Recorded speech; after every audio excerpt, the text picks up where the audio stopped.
Hello, I'm Diane Johnson. Today's video, I'm going to be talking about neopronouns. For those of you who do not know what neopronouns are, they are pronouns outside of the standard he, him, she, her, they, them. And a lot of people seem to really freak out about using these, but why? It's just a word, and if somebody wants to be called it, its, or z's, or zim, or literally any of those other things, why should it matter? Here's the thing, there's a large amount of reasons why people would want to be called a neopronoun instead of one of the more traditional pronouns. Whether it's for reclamation or because they just personally enjoy it more than the standard pronouns. I mean, one of the common things I hear against it is, well, it's making us look bad. It makes people not accept non-binary. First of all, being transphobic makes people not accept non-binary. Not a 14-year-old kid that wants to be called it, its instead of he, him, or she, her. Second of all, why is it not on them to not be assholes, but on the trans people to dare want to only stick by the cis-approved pronouns? Which, here's the thing. It's not a cis person's job to tell a trans person what pronouns they are and are not allowed to use. I was going to use Claudia Brown, who, if you do not know her, she was a YouTuber. She used to go by the name Facts vs. Anti-Feminist example, but to be fair, she actually did take down all the anti-neopronoun stuff she said and actually did apologize. So, you know what? That is good by her. I ain't got no beef with her.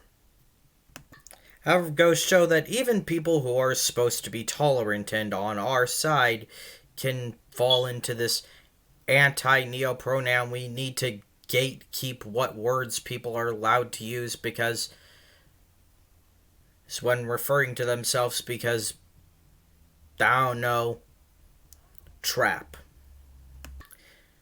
But here's the thing. Not calling someone it, its who feels their gender identity best matches with it, its, or just simply wants to be called it, its, is still misgendering, no matter what bullshit you try to make up. I even heard people basically say, oh, this is similar to advocating somebody's self-harm because its is used as by transphobes to delegitimize trans people. They also use biological male and biological female to delegitimize trans people, so if you're going to be anti-its on that reasoning, then you also have to be anti-he, him, and anti-she, her by that same reasoning. I actually I have self-harmed and do suffer from pretty bad anxiety, OCD, and depression in episodes. And I find it really insulting you're comparing that to just somebody wanting to use neopronouns. Another point I heard against it is, oh, well, they're kids, they'll grow out of it eventually anyways.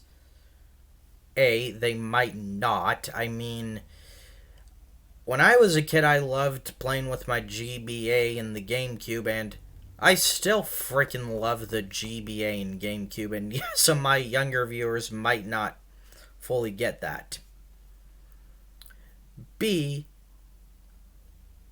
if they are, these are kids that want to explore their identity and have fun. How is basically placating that and being nice to them actually hurting you in any feasible way outside of you not getting to be an asshole to literal children?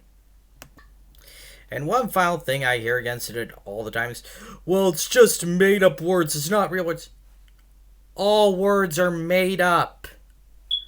Every single word in human language, in history, has been made up.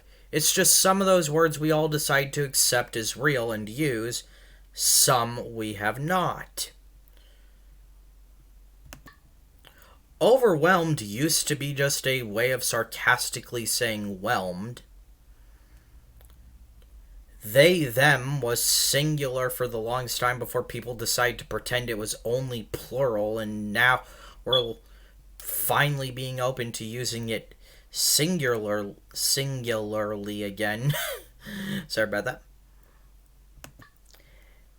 And if people want to use it's in this way, I don't really see what's so different outside of, transphobia. Like, stop freaking out so much about neopronouns. Let people use the pronouns they feel most comfortable using. That's video for today. Bye.